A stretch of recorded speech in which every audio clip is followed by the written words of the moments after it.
ابو جہل گوشت کا آدمی تھا، نبی پاک صلی اللہ علیہ وسلم کی خدمت میں آیا، بلکہ وہ جو یہودی والی روایت ہے اس کے پس منظر میں بھی بعض محدثین نے لکھا ہے اس کو بھی اسی نے بھیجا، کہنے لگا جاؤ نبی پاک سے جا کے کہو اگر وہ درخت آپ کا کلمہ پڑھے تو میں بھی پڑھ لوں گا۔ درخت، اب درخت ہوتے تو جاندار ہیں پر کلمے تو کوئی نہیں نہ پڑھتے، درخت سے بھی تو انسانوں سے کلمہ پڑھنے کی بات، اگر درخت پڑھے تو میں پڑھ لوں گا۔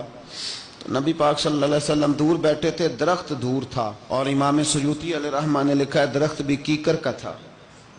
نبی پاک صلی اللہ علیہ وسلم نے فرمایا اس یہودی سے کہ تو جا کے درخت کو کہہ کہ تجھے نبی پاک بلاتے ہیں۔ فرمایا میں گیا تو پھر تم نے کہنا جادو کر کے بلایا ہے۔ احتیاط بھی کی، ہر چیز آنکھوں کے سامنے رکھی، تو جا کے کہہ کہ تجھے بلاتے ہیں۔ وہ بندہ گیا، جا کے کہنے لگا، اور امام سیوطی نے اس کو لکھا ہے، کہنے لگے اس نے نبی پاک کا نام بھی نہیں لیا، کیونکہ ابو جہل اینڈ کمپنی کو پتا تھا کہ مصطفیٰ کے نام میں بھی بڑی برکت، خالی نام بھی نہیں لیا۔ کہنے لگا درخت وہ جو سامنے بیٹھے ہیں نا وہ تجھے بلا رہے، نام نہیں لیا حضور کا، وہ جو سامنے بیٹھے ہیں نا، جاءت لدعوتہ الاشجار ساجدۃ، امام بوصیری کہتے ہیں درخت آیا اور سجدہ کرتا ہوا، زمین چیرتا ہوا آیا۔ کس طرح آیا؟ پہلے آگے جھکا، پھر پیچھے جھکا، دائیں جھکا، بائیں جھکا۔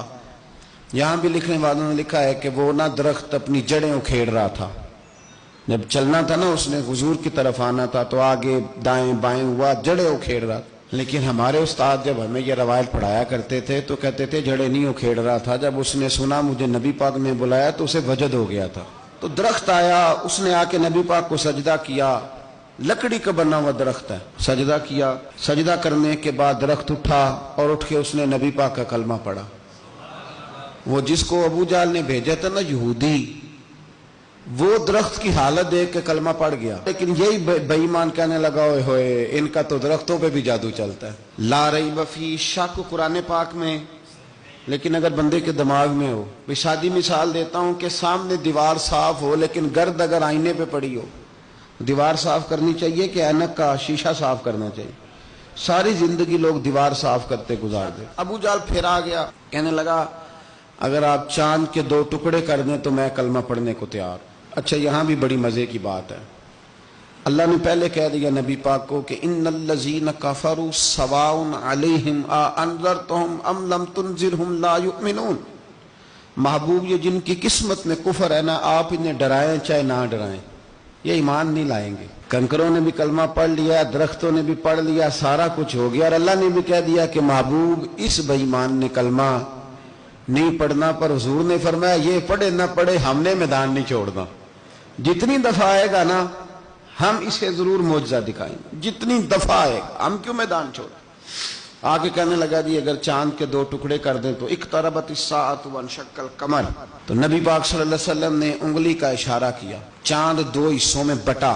کوہ صفا ایک پہاڑی تھی مکے میں، آدھا ٹکڑا پہاڑی کی اس جانب ہوا، آدھا اس جانب، یعنی وضاحت کی اللہ کریم نے کہ ایسے نہ ہو کہ یہ کہہ دی وہ تو ایسے بالکل شک ہوا تو مل گیا، پتہ نہیں میری آنکھوں پہ جادو ہو گیا، ملا ہے کہ نہیں ملا۔ جب ٹوٹا تو حدیث پاک میں آتا ہے کہ آدھا چاند کوہ صفا کی ادھر گیا اور آدھا تو پہاڑی تھی، چاند نیچے آیا، پہاڑی کے گرد گھوما، آگے جا کے ملا، یعنی وقفہ دیا گیا باقاعدہ دیکھنے کا، سمجھنے۔